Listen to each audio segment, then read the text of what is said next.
Hi again, everyone. My name is Allie. And I'm Stephen. And once again, so we're here as the Mindset Junkies. So welcome back to our channel.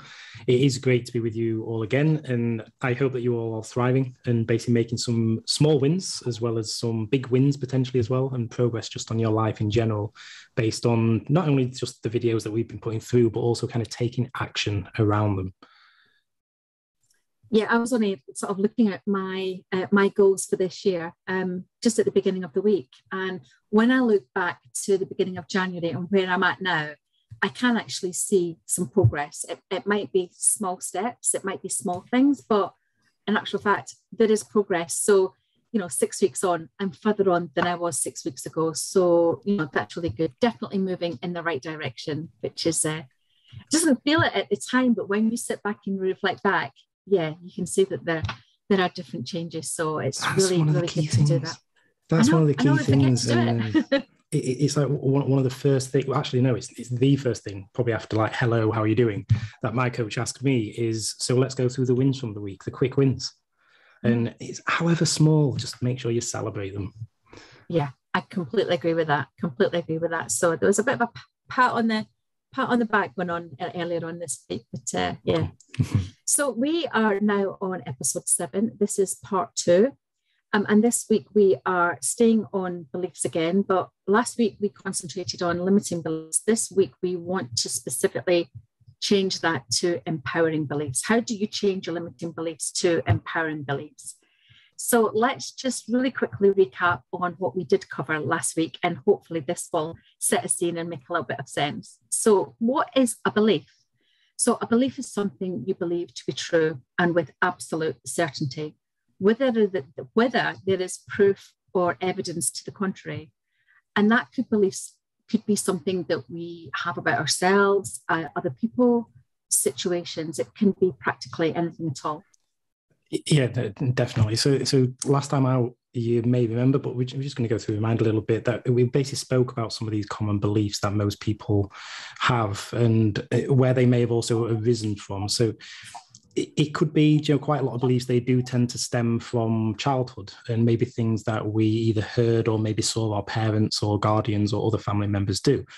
And also society as well. So it's things like murder is wrong, love is good, you should help people in need, you shouldn't lie, you should brush your teeth daily, twice a day, you should be nice to people, stealing and theft, is bad, you need to go to school to get an education, you should get a job.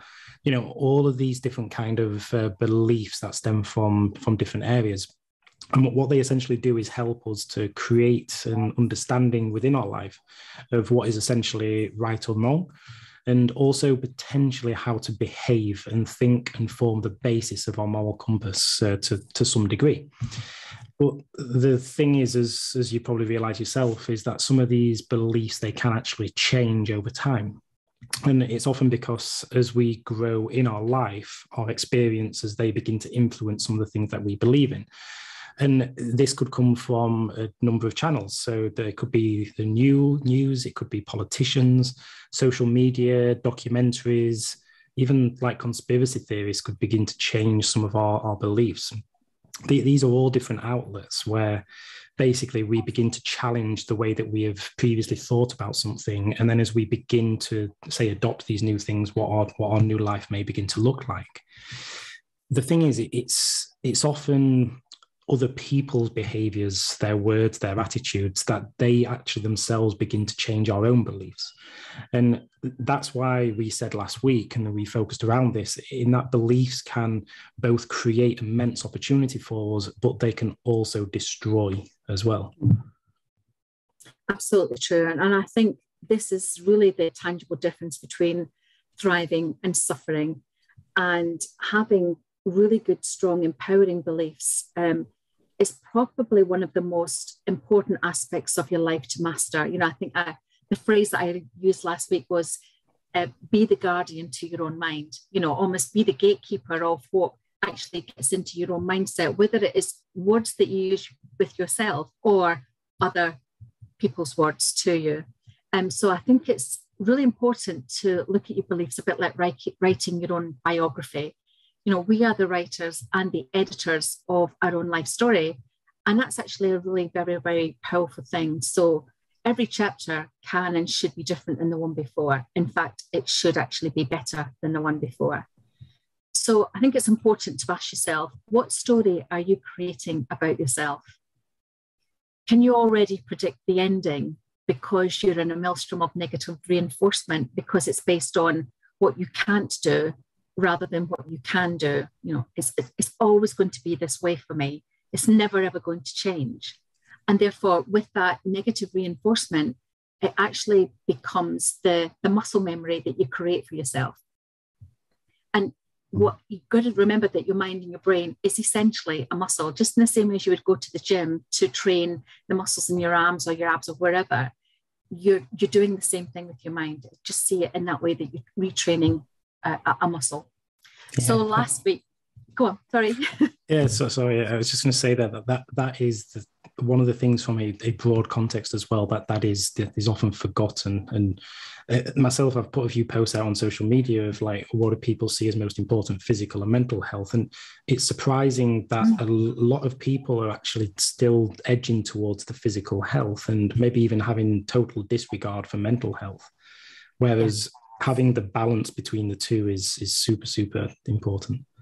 I completely agree with you. I mean, I've always said that, just getting your health right isn't helpful, because if your mindset's not right, then your health will eventually suffer, and vice versa. They have both got to be in harmony, and they have both got to be aligned to truly have that complete feeling of well-being. And it is well-being, isn't it? It's well-being in your mind and well-being in your physical and your internal health. So last week, we left you with a little exercise to do in preparation for this week's video, so that we can maybe start to build on how you can change some of those negative beliefs into something that is a much more empowering belief. And we also specifically wanted to focus on the limiting beliefs that we have about ourselves, not necessarily about situations or about other people. We really wanted to make this exercise something that we could actually focus on internally. So what we asked you to do was to sort of like choose an area of your life that you feel that you want to change. And then we asked you to do a couple of things. Write down all of your limiting beliefs in that area, and obviously the belief that you want to change, and then write a corresponding list of all the things that you're good at. So if in one column you were saying, I'm not valued, I'm not worthy, I'm not clever enough, I'm a bit stupid, I'm not getting on at work, I just don't feel that I'll ever, be able to earn the sort of salary that I want to earn. But then on the corresponding page, you're writing that I get great feedback, I'm really liked at work, I'm actually delivering some really good projects, I'm getting great feedback from, some of the stakeholders that I'm delivering to.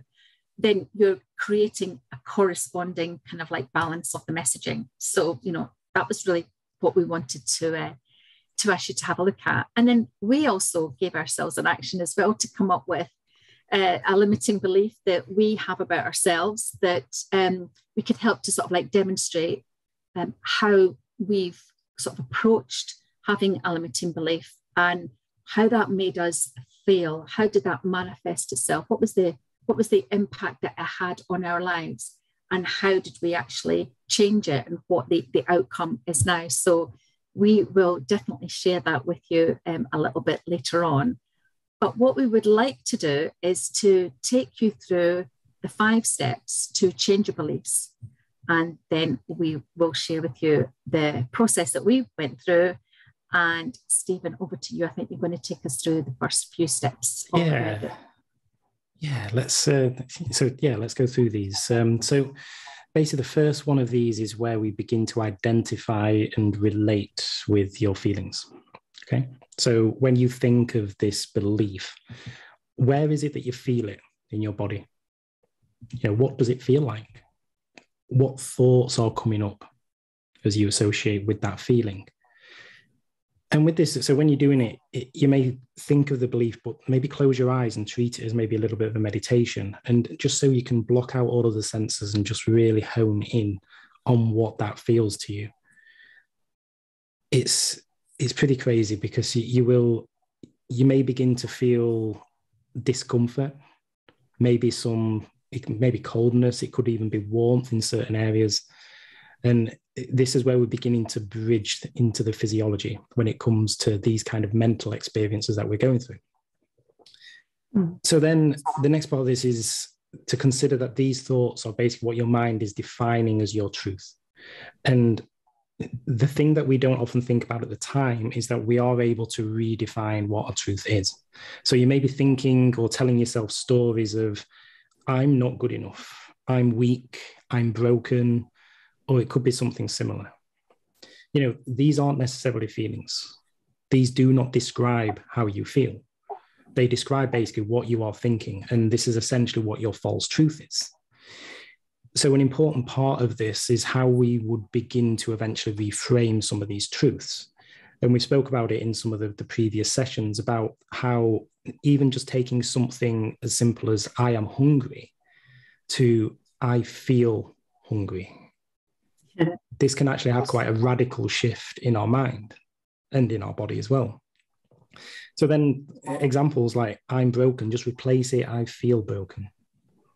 Because this is beginning to help to reframe it from it being essentially an actuality as like a done fact. You know, I am broken, I am hungry, I am weak, to it's just how I feel. It's not the truth. I'm just feeling this way at this time. And as we know, feelings, emotions, they come and go. Whereas if we're having this language, this internal language of I am, we're saying that's definitively who I am. Yeah. So this simple change can begin to really shift things for us. So the next one... Can I just interrupt? Just to say there, Stephen, sorry, but that is just a really, really strong message there, because when you say I am, you feel completely anchored to it. It doesn't feel that it's going to shift. It feels completely immobile.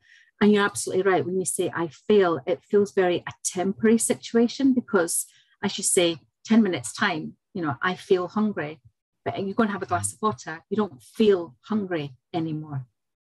So I think that's a really important, strong message about, you know, having an anchored, permanent I am to I feel, which is more a temporary kind of situation. And that's a massive shift. Sorry to interrupt you. No, it's a very, very good point. And it leads us on to the next one about then recognizing those feelings and accepting them.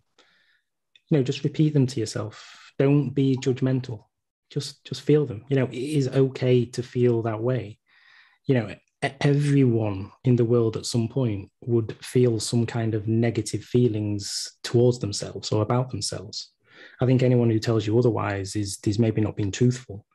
And it's like where we've covered previously imposter syndrome. Hey, you know, everybody in the world at some point has felt like they aren't good enough.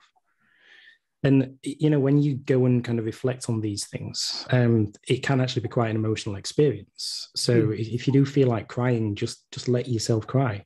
If you have tension, just sit with that tension for a moment. Just observe it. Just breathe it in. Just breathe it out. It's perfectly okay to feel that way, because basically what you're starting to do is beginning to change your outlook into something that is much more positive and much more tangible. So then the next part of accepting is then just beginning to break it apart. So what happens to basically the belief when we look to interpret it? What words were used? And how did you potentially misinterpret that? So your belief is really just an interpretation of something that exists in your life. And it could be associated with some kind of fear of something happening to you. It could be based on some past experience that you had that, you know, now you've got this in your mind that experience will happen to you again. It could be a lack of just lack of belief in yourself, that you're actually able to go and do something. So then the third one is about replacing your old truths with the new ones. So you can see these are progressing and building upon each other. So the first one being to understand what you're feeling. The next one is about accepting them. And now this is where we're beginning to kind of recreate them and actually create these new beliefs that we're going to go forward with. So an example here might be how you might change, say, I feel that I am not good enough, to I am good enough. but I am just having a hard time right now. And I accept that. I am working on these issues to become even stronger, and I am doing X, Y, Z. So by accepting, as we did in the previous one, what you're doing is accepting the fact that you are maybe incapable because of the past. But now what we're beginning to do is kind of rephrase that a little bit and remember some of the good things that have happened, and recognizing that, yeah, it might be just a bit of a bad spell that I'm going through. But you know what? I've actually got these other things that I can begin to think about and look forward to. So for instance, if you may have felt incapable at work in the past, just maybe change your thoughts to the projects that you are proud of. Could be the people that you've helped. Could be the successes that you've had, the difference that you've made, the great things that people have said about you. You know, those that have like thanked you for the work that you've delivered because you've done an absolutely stellar job. You know, this is the thing, like our minds are very quick to pick out the negatives that are associated with our experiences, but very, very slow to recall some of those successes.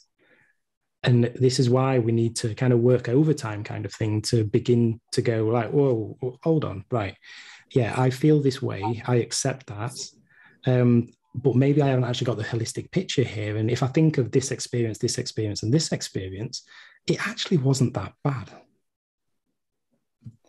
It's just so easy as human beings to just basically only focus on that bad side rather than on the good things as well. So Ali, do you want to take us through 4 and 5? Yeah, absolutely. So one of the things that I wanted to mention before we go into number 4, which is repeating the truth back to yourself, is, you know, when you go through the realization of the spells you've been creating on yourself, and you start to realize that you have perhaps created a false truth, it's really understandable that you will go through a feeling of sort of like torture and grief about the fact that how could I have been so silly? How could I have been so stupid? So it is really important to really feel the shift that's happening. You could be grieving to a degree the comfort or the security of these beliefs, because when you then shift and you change, it can mean that there's a bit of work that has to be done. It can sometimes mean that you're letting go of something that's kind of like felt familiar. But it's again going back to the story that we talked about, is that, you know, do you want the rest of your life to continue to be the old story, or do you want to create a new story for yourself? And when you start to really listen to your own thoughts around the false truths that you've created and the actual truths that you feel in your gut, that's really when the magic starts to happen. So it's really important to, you know, repeat the new truths back to yourself. It's that positive reinforcement of this new identity, this new story that you're starting to create for yourself. Yeah, so it's good to, absolutely, it's good to notice what feelings come up and perhaps compare them to the feelings that you had back in step 2, which was, you know, that sort of painful process that you're going through. Yeah. So which feels better to you? Which feels more true to you now? Yeah. Personally, I like the fact that in some cases, as you'll realize when we come and share our beliefs and how we've changed them around, how you can look back and kind of laugh at yourself. And this is going back to that where you were talking about your goals early on, Ali, and how you've kind of reflected back and you're actually doing really, really well with them. That you get to go like, yeah, look where I were compared to where I am now. And you know, I can't believe I felt like that at one point. And it's like, just think about the amount of times where we've maybe looked back at some old videos of like when we were children, or when we've done some silly things, and we're like, oh God, I can't believe I was like that. You know, it's just, if we take that kind of mindset with this, then it just turns it into, it's just fun. It's just fun in the end when we're doing this stuff. Absolutely. Absolutely. And you know, the whole purpose of sort of like repeating the new truths back to yourself is again, it's that creating that muscle memory. And, you know, at the end of the day, we all have a really good, strong feeling in our gut of what the real truth is. We have this internal battle of my gut's telling me one thing, but I'm getting all this external reinforcement of something that's completely different, and I'm feeling conflicted. So once you start going through the process, you will actually start having a feeling of relief that, yes, this is how I used to feel, but I now know that I can feel a different way. And my gut is telling me that that is my new truth. You might not feel different at all. It might take a number of exercises, a number of times to go through this, but trust your intuition and also what it is that you actually want to believe. You want to believe your new truth. And when it starts becoming a new voice in your head, after doing it a few times, you then recognize that you're starting to retrain this muscle memory. So don't give up at the first go.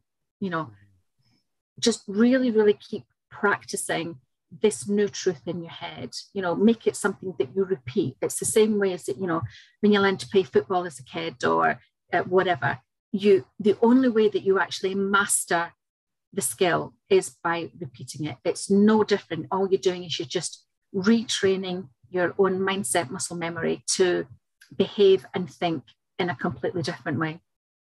And finally, once you've actually sort of like anchored onto these sort of like new and good thoughts, do something constructive with them. My husband's great for going on YouTube and having a look at YouTube instructions on how to, you know, change the brake shoes on my car, for example, rather than taking it to the garage. But the only way that is going to like reinforce that is actually going out and doing it. And that then is where the muscle memory comes from, because you get the theory and then you put it into practice, and all of a sudden that new skill set and that new experience has become anchored down. So our bodies contain memories that we don't consciously know of. And that's why over a period of time, our subconscious starts to retrain our mindset into thinking something that was completely different to what we thought of before. So the best way to sort of like re-anchor those things is actually associate them with activity. It's not like I was just giving you the example of my husband going and having a look at a YouTube video. This is something that's in your mind. This is a spell that you've cast on yourself. So how can you reinforce the fact that you now say, I am valued, I am worthy? Well, you do that by doing something physical. Some people like to write, or, you know, create some art, or, you know, write some music or dance, exercise, anything physical. It could be yoga, but something that really re-anchors that new thought process in with something that feels very physical. And because it's like anything, you're cementing it down and making it feel much more permanent. So like I said, essentially you're creating a new muscle memory, just like playing football or learning to play the piano or yoga poses. The more you do it, the better you get at it.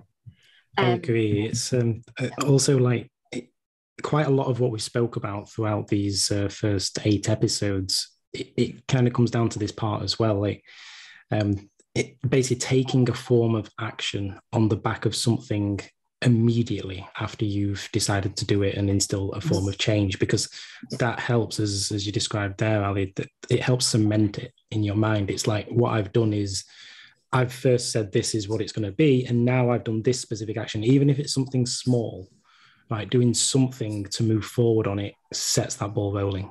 It's I don't think it's any good, is it, to just go, all right, okay, so this is the way it's going to be. And what I'm going to do now, I'm going to go and make myself a cuppa and sit down and watch television, because we've literally done nothing to anchor it aside from probably something we do every single night.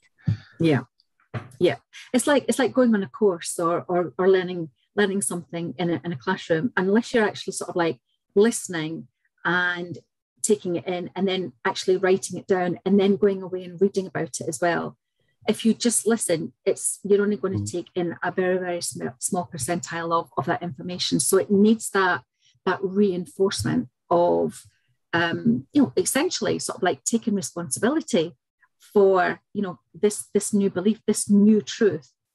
And you can actually do, something very, very special with it. And like I said, it's like a spell that you've cast on yourself, but you can actually break the spell as well. And another great way of doing that is actually surrounding yourself with people who personify the belief that you desire for yourself.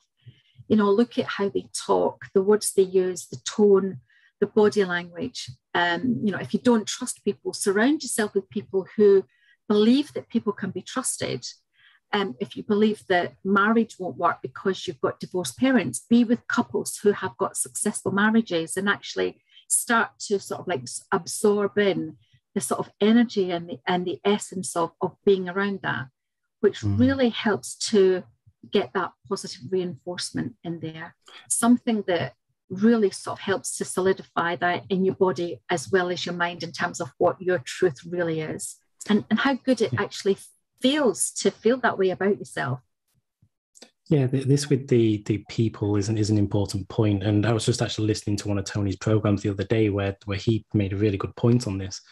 And what we're not saying here is that, if your family don't align to these new set of beliefs, what we're not saying is cast them aside, I'll find new people that associate with it. It's about basically picking the people who you'll begin to model yourself on. And basically not using your family basically for inspiration if it's those that are actually bringing some of those limiting beliefs to the fray for you. And then it becomes, as you begin to change, a bit of a different question, because it's then you're becoming a model that potentially they are open to following. Like they see you change and they're like, whoa, what happened? And they themselves may begin to adjust around you. Like I've seen quite a few posts on some of the communities that both Allie and I are in. And it's been the questions like, my partner is the total opposite of what I am, what I'm going through right now with some of these programs and things like that. And the immediate thing that I think about that is like, first off, you don't want to force to change them. Because then that's you trying to force something that they necessarily might not believe in. So exactly what we're covering off here. But then the other one is that opportunity of potentially modeling that behavior and them seeing how great the outcomes are from some of the things that you may be doing and changing the beliefs and all that kind of thing. Yeah, couldn't agree more. I mean, my journey from last year, and it was absolutely something my husband wasn't interested in. He was very supportive of me going through it, but his attitude was, it's not really for me. But because he is now seeing the changes in me, he has totally subscribed to it this year. So he is now starting on his journey because he can see how great I feel about my life now. The new opportunities that I'm creating for myself as a result of my limiting beliefs changing, my attitude towards, getting through pain, having some structure, having some goals in my life. And he's like, well, I want to feel like that. I want to be on the gravy train. So he is actively taking part in those things this year. And it's just happened organically. There was no way that I could drag him kicking and screaming into what I was getting up to last year. It had to be something that happened for him at the right time. And, and lots of people around me I've kind of like seen what's been going on as well. And, what's going on with you? Have you got like that? So, be a role model, but look for role models yourself that you can model yourself on, especially if they have got very strong, empowering beliefs to something that aligns with something that you want to have as well. It's just the same way as that, some people will look at role models in terms of, this is how I want my brand to be, but here's someone that I think my brand aligns very, very nicely with. And it's like business, isn't it? You align your business with your ideal client, with your ideal customer, because if you don't, then you're both on, the parity is too wide, isn't it? Yeah, it definitely is. And I'm sure with Jerry that you'll get your brake pads sorted at some point, Allie, working through this. That's the next step, isn't it? It is. And the final one I want to talk about was about just ask for help. Don't be afraid to reach out to people and ask for help. It's remarkable how supportive people will be when we reach out. And that help is everywhere. Again, if you align yourself with the right people who have the same beliefs that you aspire for yourself, they will be more than happy to take you on that journey because they've probably been on a similar one.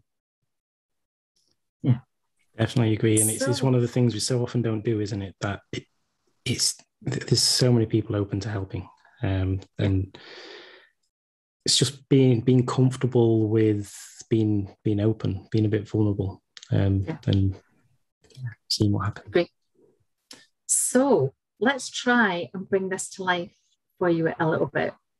So we did say last week and today that we would share our limiting beliefs with you, and we're going to have to be extremely vulnerable here, because it's difficult sometimes to go back to old limiting beliefs as well and reflect back on how we used to feel. But we see it as more of a celebration of, look how far we've come, look how we have now retrained that muscle memory into something that actually serves us much better now. So off you go, Stephen. Let's hear yours and then I'll share mine.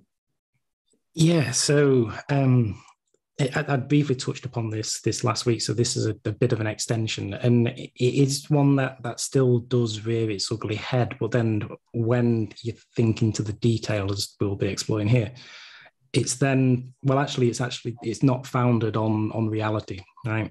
So my limiting belief is that in kind of bringing these kind of insights and experiences, and also positioning some of my mindfulness and meditation trainings to people, is that I'm not good enough, that I would not get people signing up to my programs.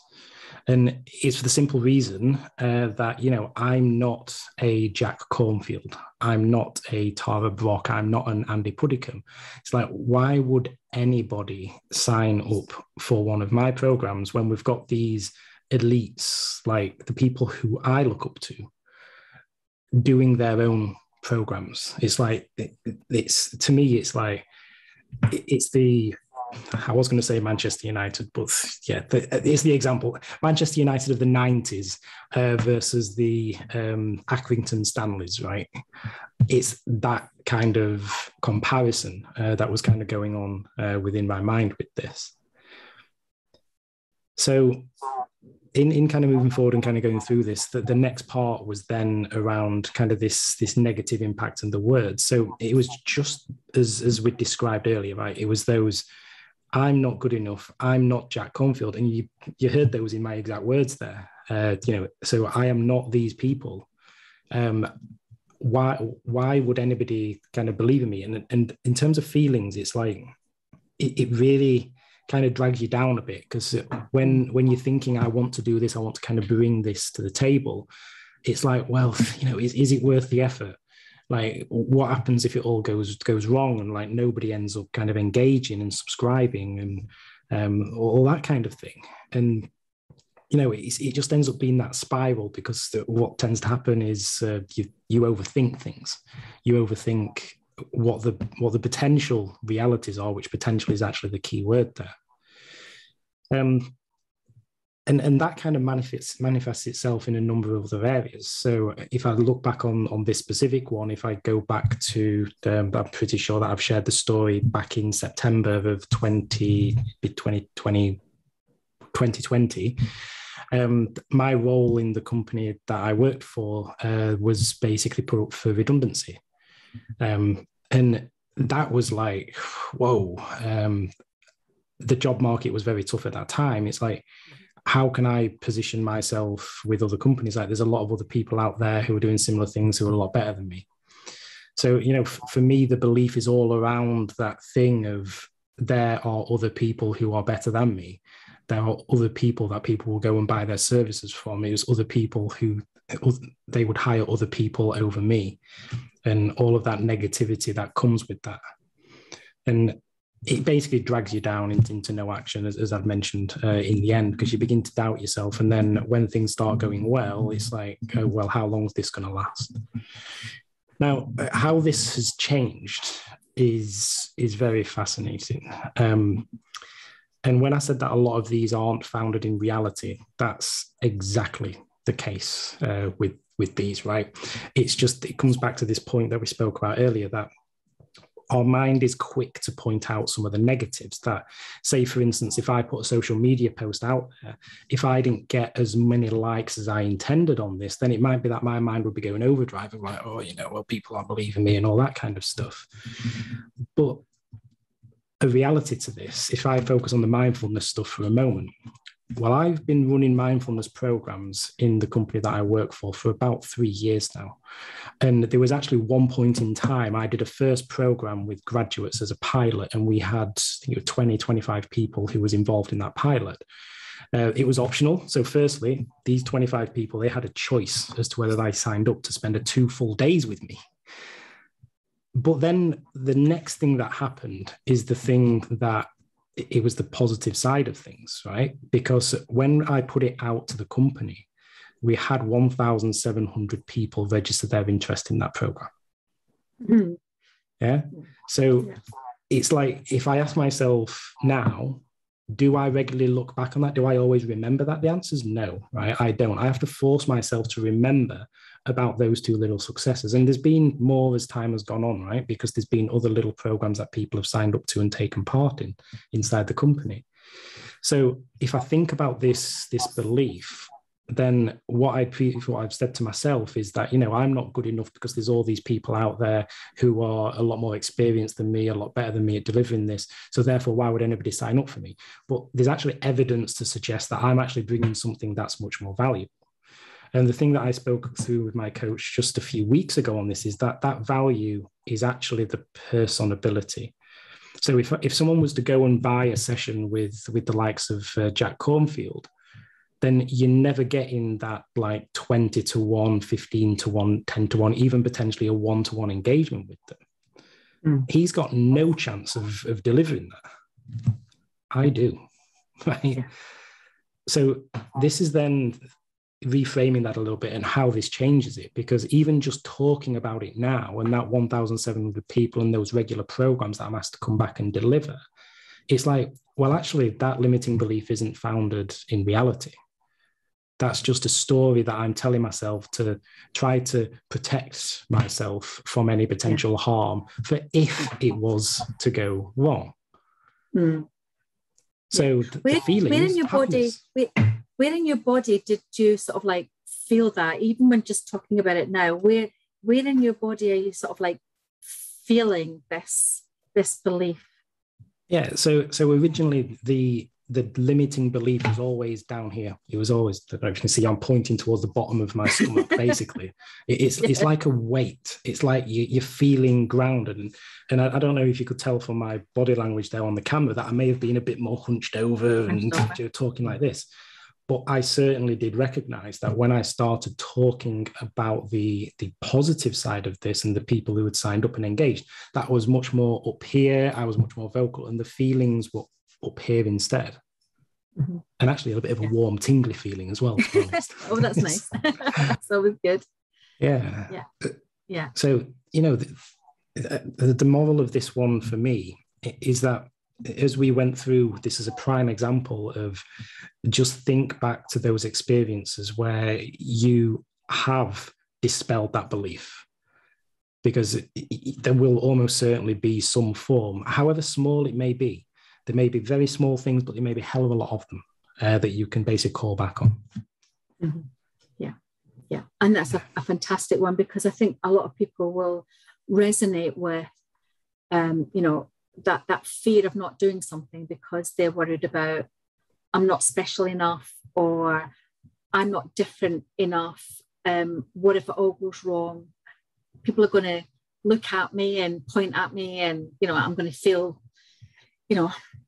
I've just not got what it takes. So you also think about the angst that you're going to have with yourself, but then how is the outside world going to view me as well? They're going to see that I'm some sort of failure, and that I've already failed at the first hurdle. And again, these are all the things that we say to ourselves, these are the spells that we cast on ourselves, because like you say, sometimes it's a protective kind of activity, they're protective words. They're words to justify certain things, but they definitely don't serve you in any way, shape, or form, do they? And it's only when you started to think about how you are, in actual fact, different, do you then sort of start to rebuild yourself back up again?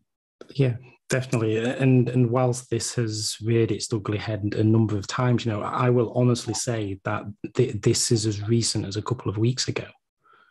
Right. And even when me and Allie have started this channel, like one of the things I was asking myself is like, well, there's Tony Robbins out there. Like, would people subscribe and listen to what we're saying? But then, like I say, the positive side of what we're doing here is we're bringing the honest accounts of our own experience to the table here, which then helps normalize the experience that all of you are probably going through as well. Absolutely. Absolutely. And, you know, my limiting belief is not one that I've currently got at the moment. It's an old belief, but the reinforcement of the message is just as valid. So, you know, my previous limiting belief was that I'll never be trusted. You know, I'm not a trustworthy person. And that all came about from my ex-partner. And it was a result of him being cheated on by his first wife. And therefore, his limiting belief was all women can't be trusted because this is what happened to him. So this is almost like having to justify someone else's limiting belief being positioned upon me, because I always felt that I was a trustworthy person. I mean, you know, I'd been in roles. I was in the military. I'd signed the Official Secrets Act. I've been involved in some things in the military that, you know, where trust is absolutely paramount. So it wasn't a limiting belief that I came into that relationship with, but it was one that was essentially sort of enforced on me because of someone else's limiting belief. And it's really crazy how over a really, really short period of time, my whole demeanor changed as a result of trying to almost pacify someone else's limiting belief. So, you know, I started to actually believe, well, if that's what all women do, then one day I'm going to do something that will make him not trust me. And therefore, I am weak and I'm fatally flawed in some way because I'm a woman and all women do this. You know, I'm untrustworthy in all areas of my life, not just in terms of, you know, my relationship. How can I possibly think that anyone will ever believe me? And some of the things that I started to do to actually show him that I was a trustworthy person was, you know, I stopped talking to men because I didn't want my partner to think that I was flirting with them, you know. It made me really question my own values of honesty and respect and integrity, because he was telling me that, you know, those values weren't important any longer. I became very quiet around lots of people, especially other women's husbands, for fear that they would then think that I was untrustworthy as well. And I started to sort of like account for my every movement, just to validate to him that I was someone that he could trust. So even my behaviors, you know, started to change. You know, I'd go to the supermarket, but I would call him and let him know where I was and when I'd be home. And, you know, and I would stick to a timetable absolutely strictly. I would even get people to verify where I was and who I was with. So I became quiet and withdrawn, not the person that I was before then. I put on a lot of weight and I chose clothes to wear that made me look and feel frumpy. I stalled my career because I wouldn't go away or stay overnight with company events or customer meetings for fear that automatically he would think that I would be doing something that he couldn't trust. And therefore, my world became extremely small. And when I think back on that, the feeling that I have in my body is here. It's in my throat. And it's there because I felt that my my voice and my truth couldn't be spoken. It it couldn't be heard.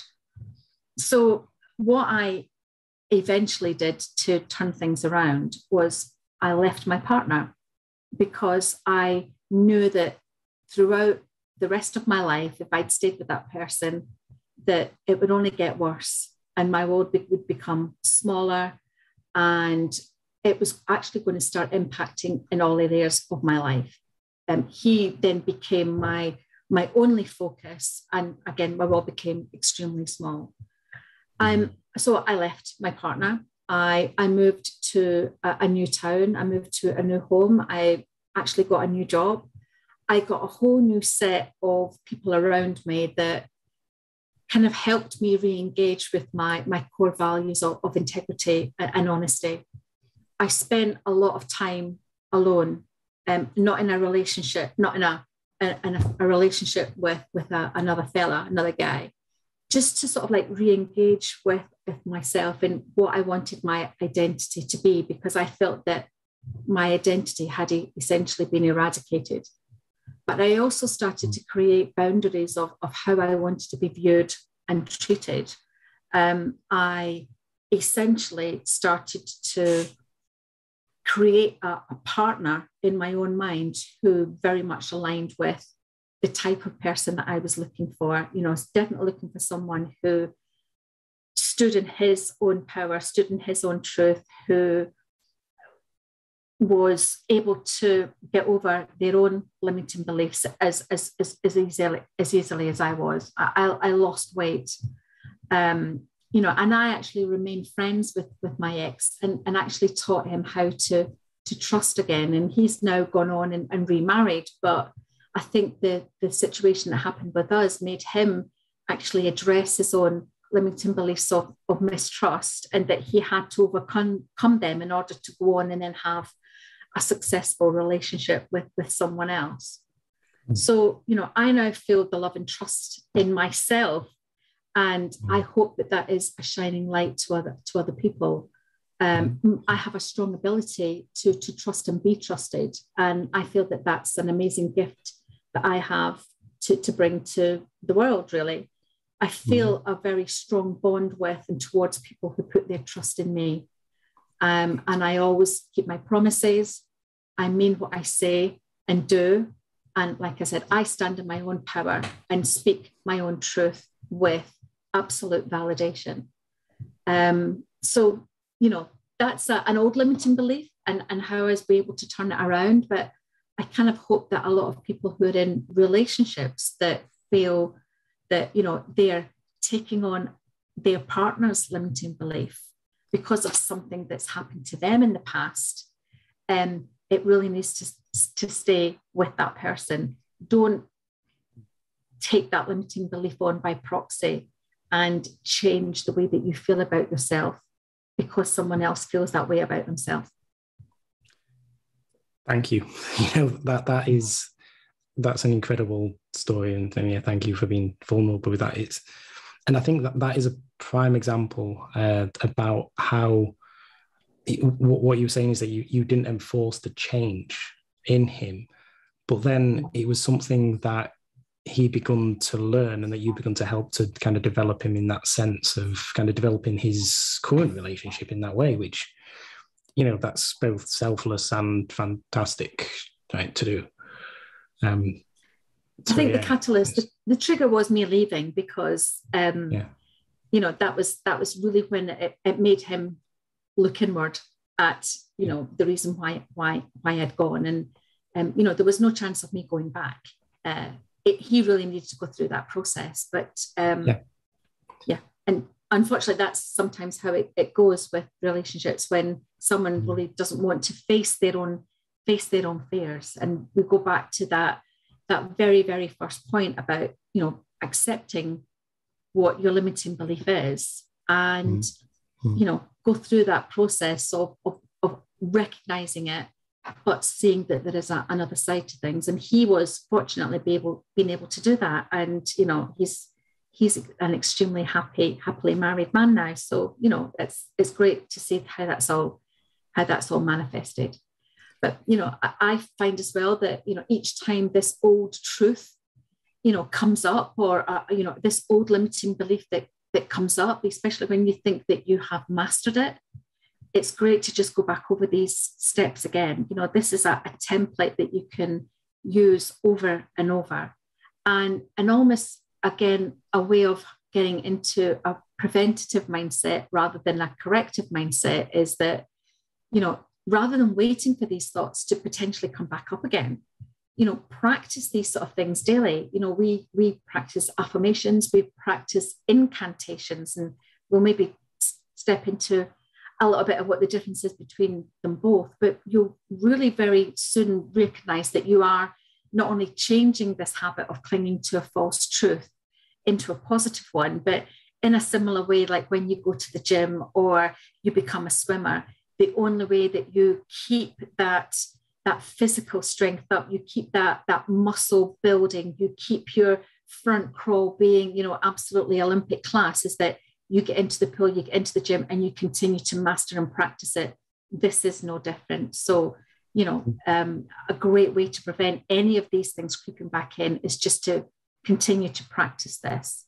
And we do that through, affirmations and incantations. So do we want to talk a little bit about the difference between the two? Because they are quite subtly different, aren't they? Yeah. So personally, this was a realization recently, actually, because I remember many years ago. So this was when I first started on my transformation journey in around about 2006. I had it was a recording, and this is when I was in my student days. I couldn't afford anything like this, like any of the Tony Robbins stuff. So I pay for my Tony Robbins programs now, but I didn't then. I illegally downloaded these things. And with it came a whole bunch of affirmations. And I think back then, Tony didn't really have his incantations view. I can't remember. At least I didn't come across it then.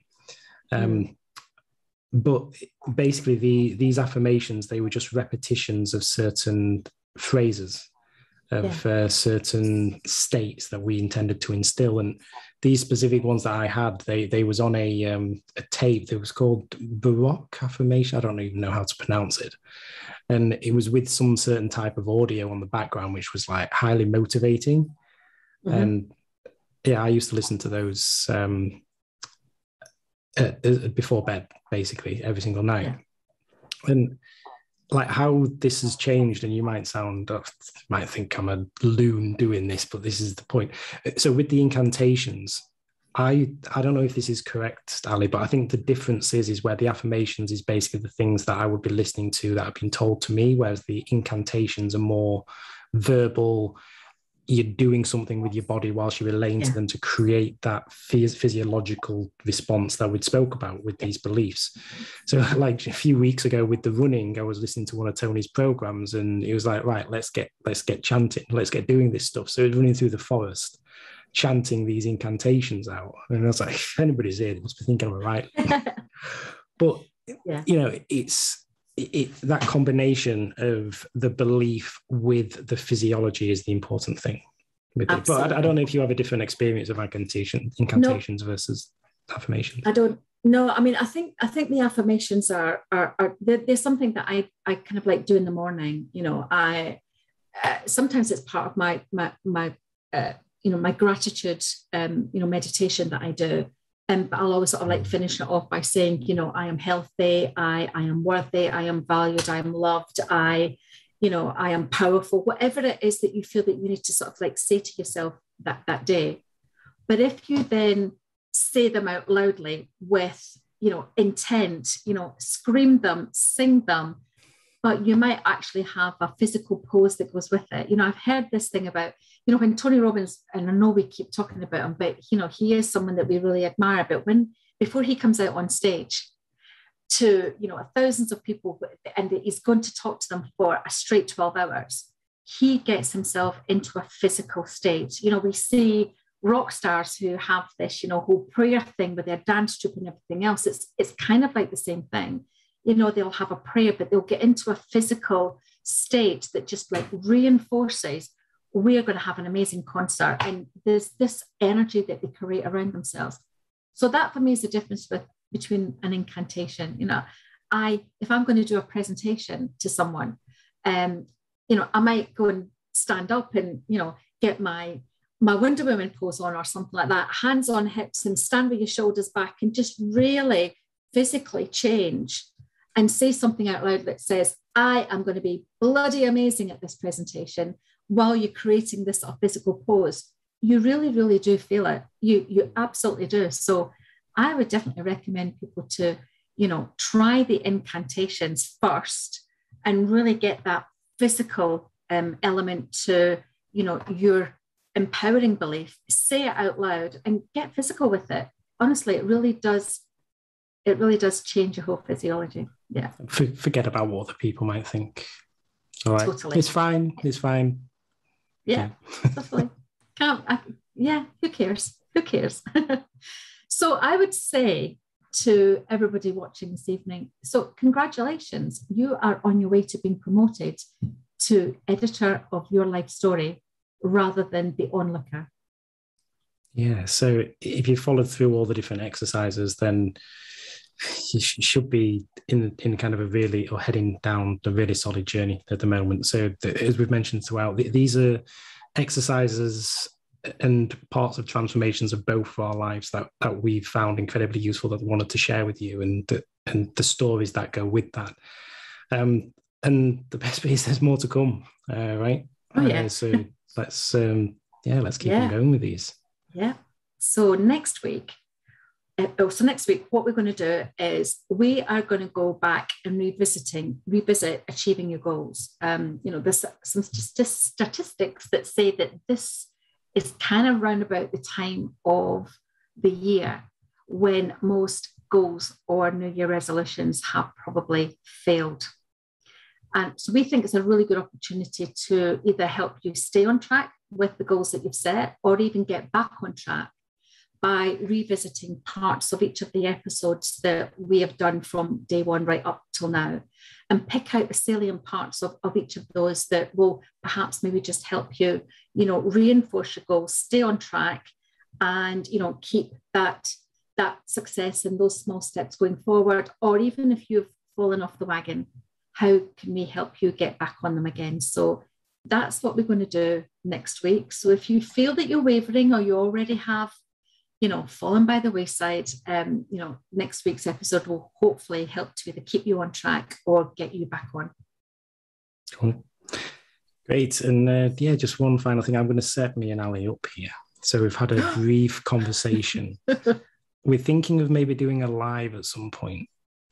A live webinar around some of this stuff. So if at all you are struggling around any of these things, then looking to bring some of these up in a live exercise to basically help you out, so you can sit and do it whilst you're actually in the session. We're still thinking this through, but yeah, we just thought, you know, this would be incredible to bring it. So, well, we'd love to hear your thoughts or your comments on that. You know, especially if there's anything in particular you would really like us to cover off. But we're probably excited about, you know, doing something on a live basis as well. So yeah, we'd love you to get on board and come along, and of course we will let you know the date that we'll be doing that, so that you can put some time aside. But in the meantime, I hope you all enjoy Valentine's Day, which is coming up in a few days' time. Don't forget to tell someone that you love them, and we look forward to seeing you next week. Enjoy. Can you hear my husband sneezing in the background? He's just had a proper sneezing fit. was that right at the end? Anyway, thank you, everybody. So nice to see you. See you later. See you later.